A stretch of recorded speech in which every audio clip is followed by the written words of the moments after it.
So are we up to we got a farmer up here. We I do. can relate to that. I want you to do this intro. Yes, I do. I've met Tony and his wife, Tanya. Our presenter is Oxford Family Farms. They are cutting-edge hydroponics right here in Howey-in-the-Hills. They just had an open farm day a couple of weeks ago. Fascinating. I had a chance to tour the farm as well. Please welcome Tony Oxford.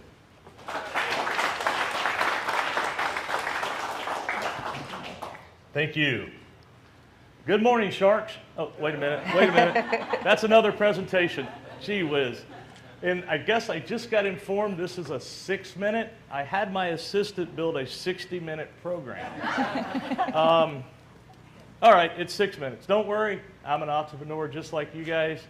I don't have an assistant. It would have never been a 60-minute program if I did it, and I did. So here we go for 6 minutes. And by the way, happy anniversary. This is a huge accomplishment for all of you guys, entrepreneurs and those alike, all the volunteers. Thank you guys a ton. I think they all deserve a round of applause. Again, my name's Tony Oxford. I am a lifelong entrepreneur. Been doing this since I was 8 years old. My first business when I was 8 years old, my next business at 17, and it's kind of just been a whirlwind since then. Even though I have worked for Future 100 companies in C-suite type positions over time, I did that for one reason: to learn, to understand what to do right and everything they do wrong. And that's just something that I've been able to accomplish over some years, is just understanding how things work in a very, very large corporate setting and then bring it down to here. But I still have lots of questions, and one of the reasons I'm here is to get some help with that. We founded our farm in 2021. We've been at it. We just opened our farm this February. It is an aquaponics AI farm. We use a lot of AI. It's a smart farm. It's all climate controlled under one roof. And Banks gave me huge credit. He said, he's a farmer. I'm a farmer now. I wasn't a farmer before. What led me to this farm and our family to this farm was a 17-year battle my wife had with muscular dystrophy. I'm sorry, muscular sclerosis, multiple sclerosis. And that led her from being in a wheelchair to figuring out what it's going to take to get out of that wheelchair. And today she's walking and she's working on the farm every day. And that circle was healthy, clean eating and producing that food. Once we got to that point, we realized very quickly that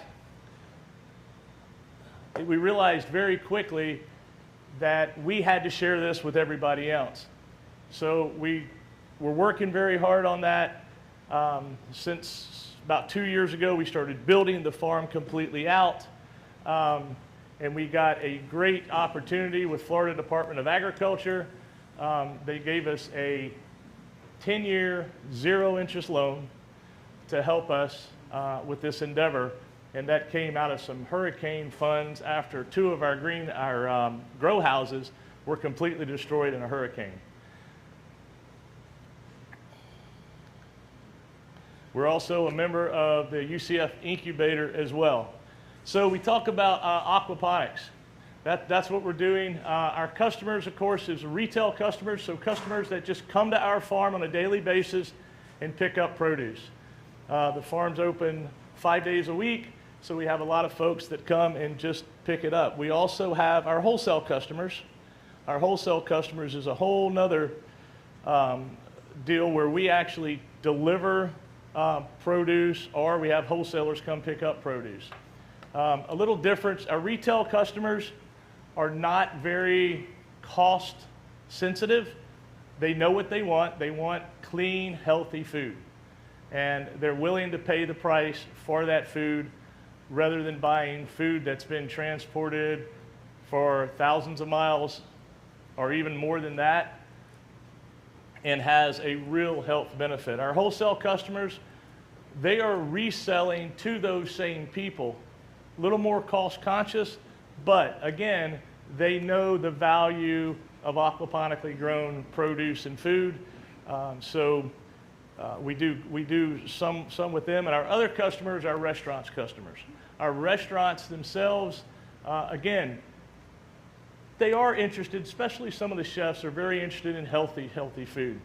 But one of the things I've found with a lot of mom and pop restaurants around the Central Florida area is they are getting very passionate about buying local. So again, that's kind of where our restaurateurs come in to purchase, but they are very cost sensitive because they have to compete with other restaurants.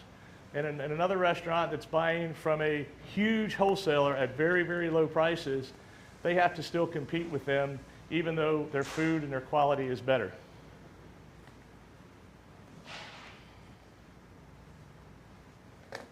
Talk a little bit about our AI. So what we've done in our farm is we are developing and are in development of a computer vision AI that allows us to actually video plants and get predictive analysis on what they're low on, what nutrition they're low on, what we can do for those plants to grow better.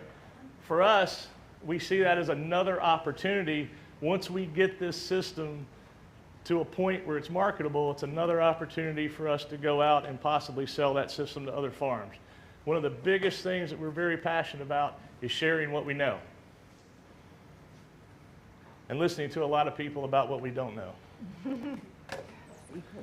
But here is our big challenge. We have to sell 85% of everything we grow to be the least bit profitable. And today, we don't do that.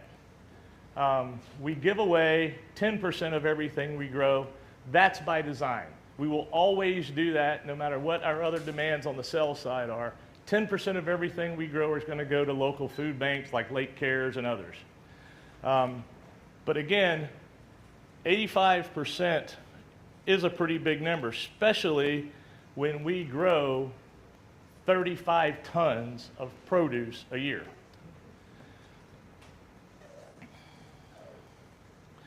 And the biggest thing I think is we have a lot of documented testimonials from our customers that just say, this food is amazing, it tastes better than the food we get at the big chains, it's longer lasting in the fridge and all this kind of stuff, which is great, but we still have to get those people into our market to purchase, and that has been a challenge.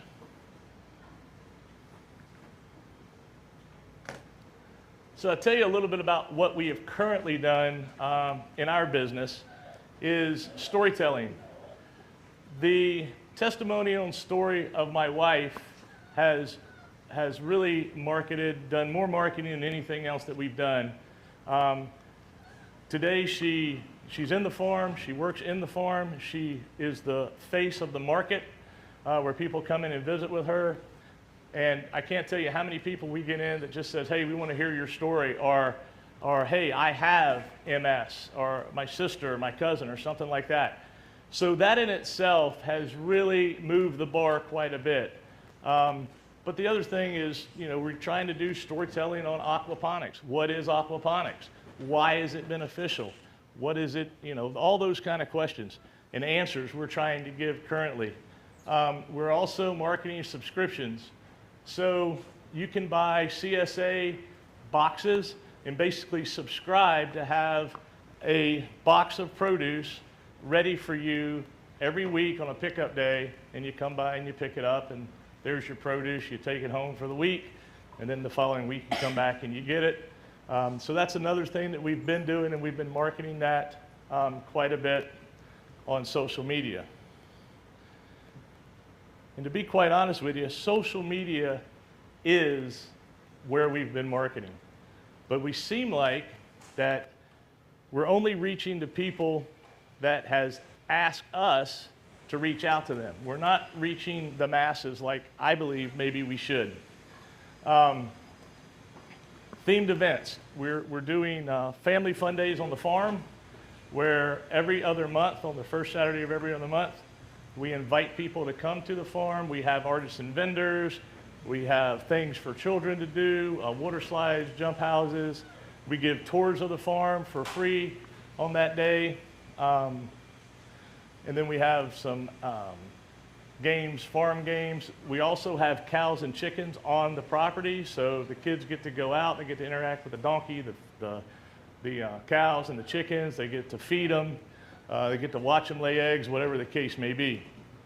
So that has been a very beneficial thing, which goes into the whole agritourism thing for Florida. It's growing expeditiously. Week to week, there's more and more things to do at farms where people have opened their farms and their homes up to the public.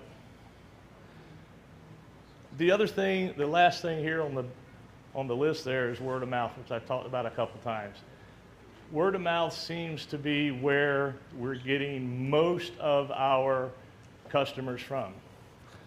One of the things that we're really lucky about is that we always have repeat customers. They keep coming back. Once they come once, they sample the food, they take it home, they come back.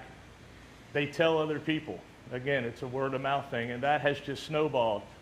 We hear from so many people, oh, my neighbor told me about it, and here we are. And then the next thing we know is we meet those people, and then they tell a couple of their neighbors, and they show up. But we're not even selling 60% of everything we're growing, which means a large percentage is feeding those cows. And that's after we give away as much as we can give away to the local food banks, local soup kitchens, things like that.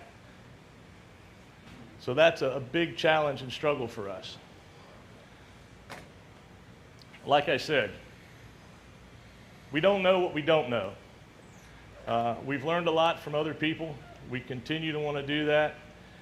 But marketing, just the positioning itself and the distribution is our biggest problem. I know that once that is fixed and we figure that out, we'll be in a great situation to move forward. And what we want to do is build more farms. We want to teach more people. One of the things that we're also passionate about is about the education of how to do this. We started the farm open to the public February 7th of this year. So currently 569 followers on Facebook, 44 on TikTok, 350 on Instagram. That's well and good, but we've got to take every engagement and turn it into a sale. We haven't mastered that yet. I can't tell you how many people come on those pages and give us all this great feedback, but they never come to our farm. And our goal is to get them to the farm. We've got to figure that out. The other thing is how do we push, how do we push our educational message? Because that's something to us is most important. We believe that if people understand, if you eat well, you'll be well, that it will incentivize them to eat better. When people eat better, they're going to come and purchase from farms like ourselves and other farms. Again, it's a big challenge to us. And we've been fighting an internal fight about direct mailing, about basically zip code mailing, where you send out a nice color flyer to a zip code that's surrounding you, ever how many miles you want to tell them, and the post office will do that. And I don't know if it works, and I'd love some feedback to understand a little bit more about, does that work?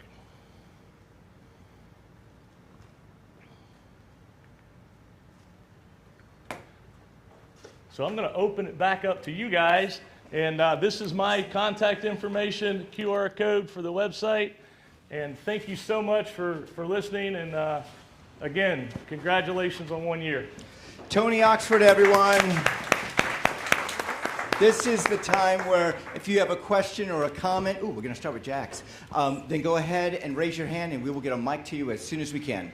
Jax. I have nothing I'm going to say to you now, but my mind is racing with this storytelling. I have questions about how you're doing it, where you're doing it, and I have so many thoughts about things that you can do. It's important for you to understand Facebook, Instagram, that is all branding, which is very important. That's the part of the business that you're at. But I'm not sure if you're doing anything for the narrow market, which is where people that are looking right now for fresh produce and stuff, the narrow market is what you need to tap into if you haven't. So I would love to sit down and talk to you. Got so many ideas. Let's do it. And I want a little bit of feedback on that is, I don't know about you guys, but I get like 6 calls a week from somebody saying, hey, we're calling from Google and people can't see you if you're this. And it's like, stop, click. Hi, I'm Mindy Scarlett, the Scarlett Creative Group. Yes. I wanted to start clapping when you told the story about your wife being out of a wheelchair. That's your lead story right there. That just blew me away, because anybody who has any sort of long autoimmune issue, they are constantly looking for answers. So one of your first things you should do is to figure out what associations are out there of functional medicine doctors, nutritionists, any professional who would want their people to be eating your vegetables. Thank you. And let's talk, and I'll give you some ideas about how to reach those people. Excellent. Colin. Hey, Tony. Hey. Colin Van Exel, Accelerated Sales Solutions. So I'm going to go, first of all, incredible story. So glad to hear about your wife. It's an amazing thing that more people need to hear. But I'm going to get to the problem that you kind of started with. It's like you're not selling enough, basically, right? And I would say you're going to have to make some decisions. So the first thing I ask my customers 3 questions. One of them you've answered right off the bat. What is your unique value proposition? What do you do that's different than any other farmer out there? You clearly articulated that today. So that's awesome from that standpoint.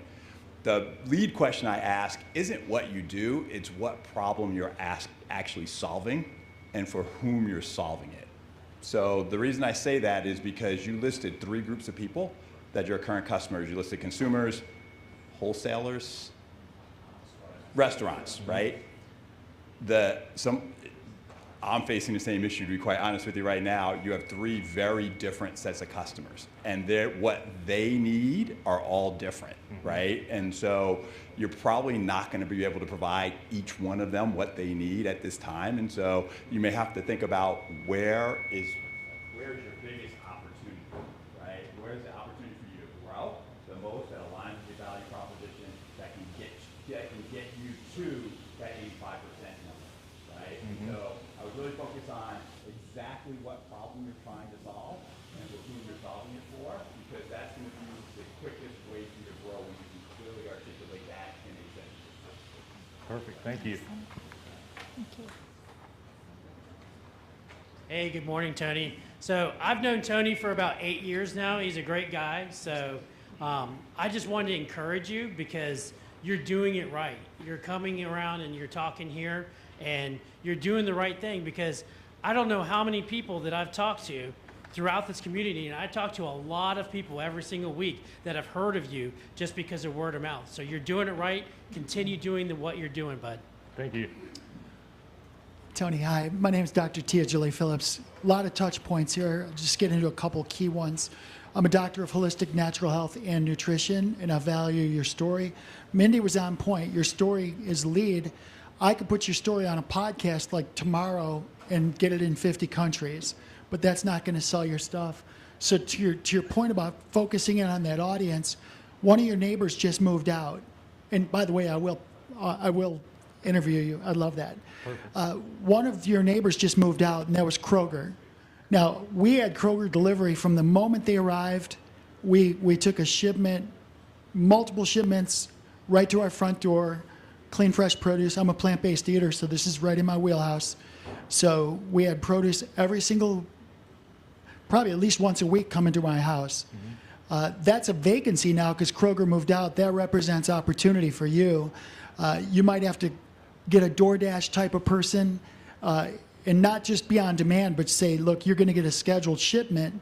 So instead, because the more moving parts you can remove for the consumer, you need to laser focus on the consumer and then get the moving parts, make it so it's simple.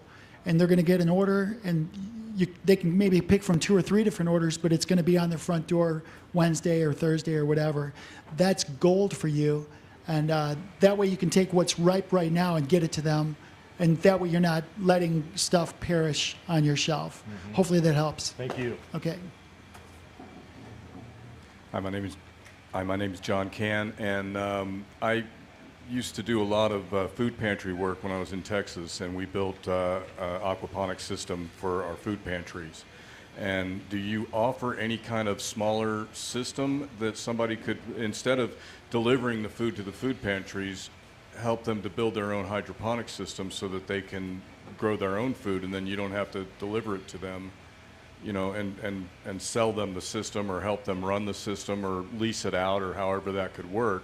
I think that would save you time and energy as far as being able, you know, having to deliver the stuff and fuel and all that type of thing, where you could set it up in a smaller, you know, take what you're doing and scale it down so that they're creating their own produce and their own fresh food and their own fish and whatever else, you know, that they're maintaining.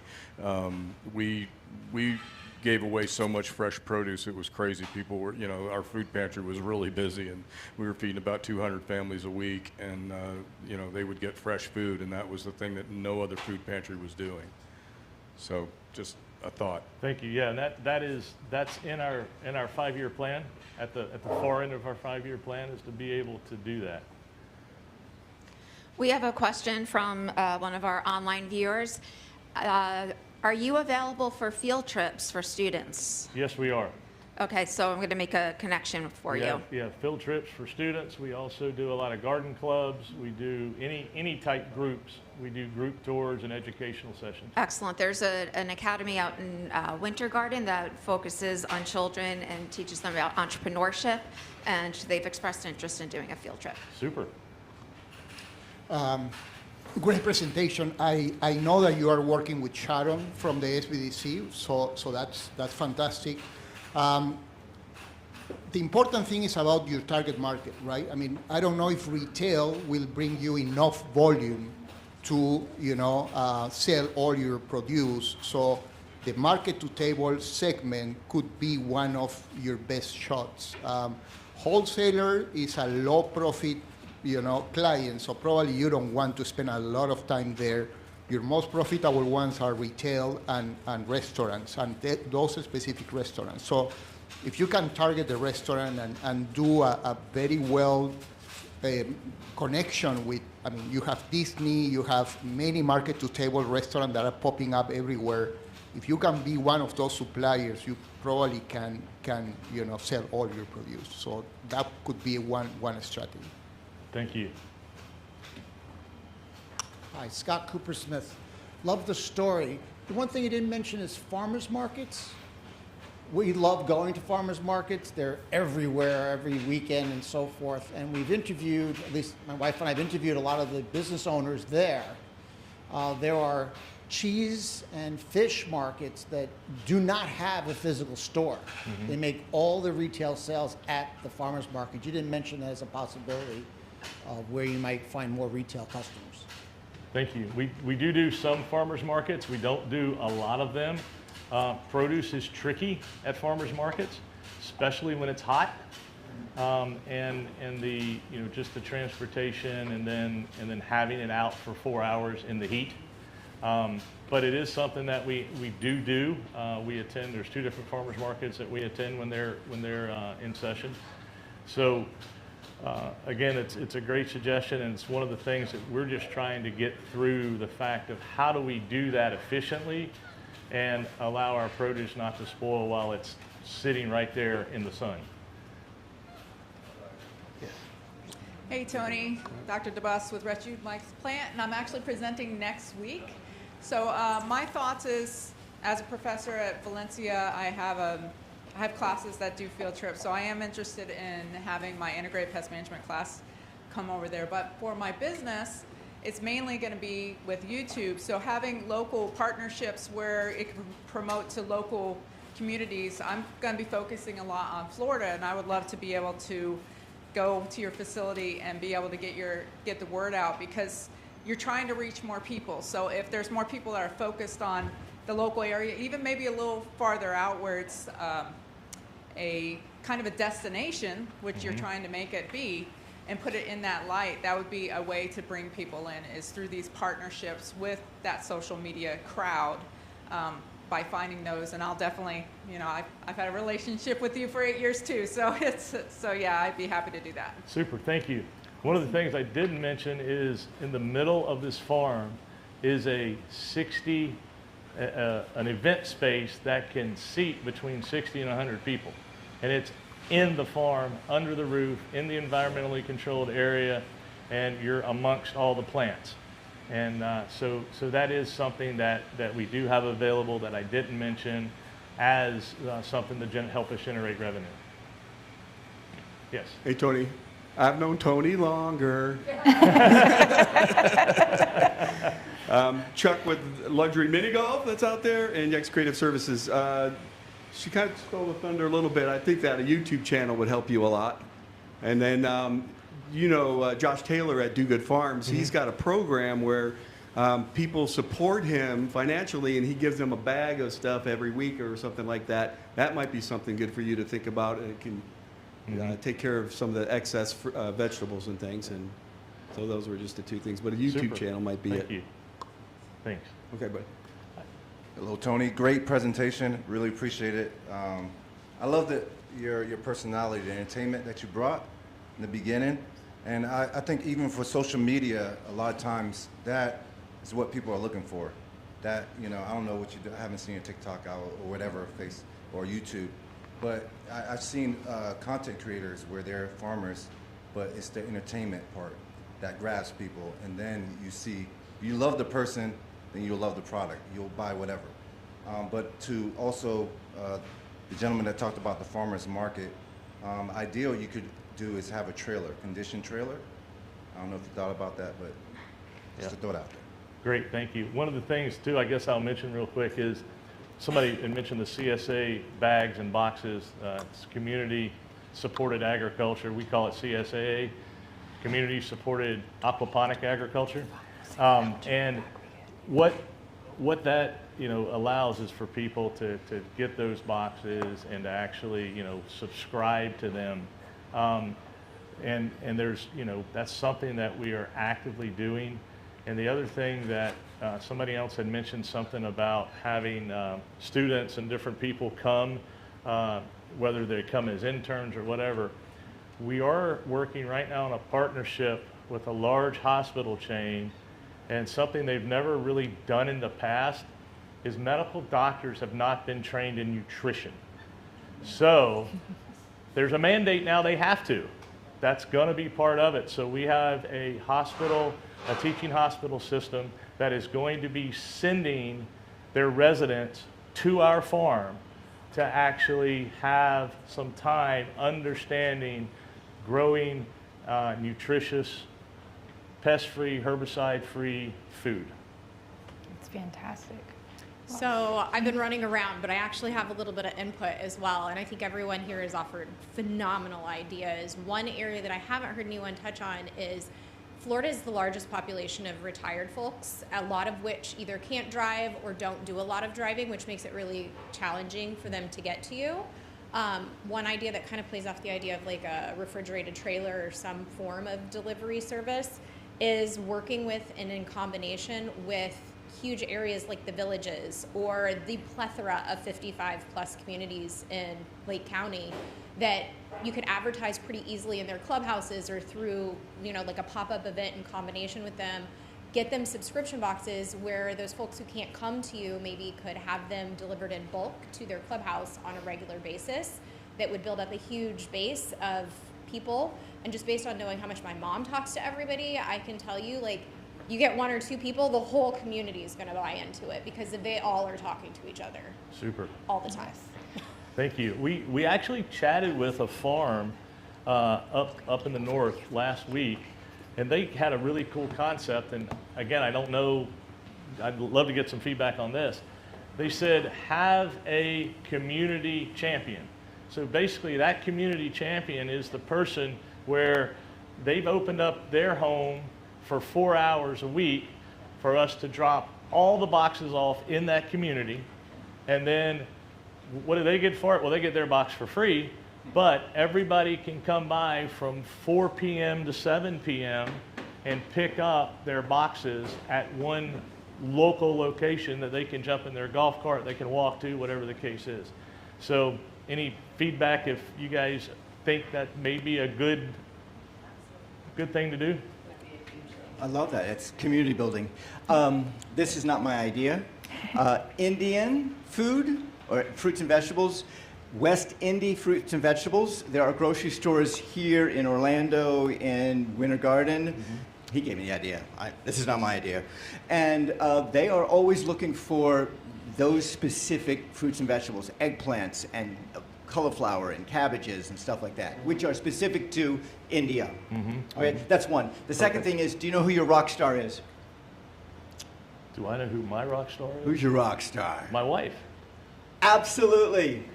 Use her. Is she okay on being on video? She is. She would go killer on TikTok. Yeah, I went viral, and I have no idea why, but because you're former Banks. No, but she is your rock star. If she's okay to Absolutely. be in front of the camera, I will put you in touch with some people who are videographers. And that'd be great. Yeah, love it. Yeah, I echo the personality that you bring per someone here, and then also the story that your wife has. That's your kind of your hook. And I think that's one important aspect, and I love your focus on education. And we've touched on Valencia, and I would love to make an introduction both to Montverde Academy. Their middle school science teacher is very passionate about local and native. And then this is for everyone in the room. If you are not familiar with Beacon College, which they know of Tony and they've requested an introduction to him. They are a private college up in Leesburg for neurodivergent individuals, and they have an anthrozoology program, and they have just there's a ton of different majors. They have early childhood and education. They have a lot of different areas where they are working with individuals from all over the world. Their enrollment rate is only about 25% from the state of Florida. So imagine the opportunity that you could teach people on local produce, but this doesn't have to be just Florida-centric. So the opportunity to send those people out with that knowledge because of your passion for education. So definitely want to make that introduction. That'd but be great. Absolutely appreciate what you're doing up there. I know it's been a long endeavor with a lot of hard work, and all of you, please scan the QR code and get Tony's information if you have any ideas for connections after this throughout our community. That would obviously be very, very well received. And how about some fresh vegetables? Go up and see his beautiful establishment. It is really remarkable. I think that is one thing that I know you're probably humble about it, but it is a groundbreaking technological kind of a situation he has going up there. He's working with the business incubator program at UCF, and there are other community groups coming behind him to support what he's doing, because it's a lot of hard work and a little bit of a grind, but absolutely worth it. So I echo Terry, continue doing what you're doing. Thanks so much. Thanks for having me. One more thing, wait. NRCS. Are you familiar with NRCS? Yes. Good, perfect. Tony, we have one question for you, and that is, what can we do as a community to help you? Come buy produce. Yeah. There you go. That's very Tony straightforward. Oxford, everyone. Thank you. Tony Oxford.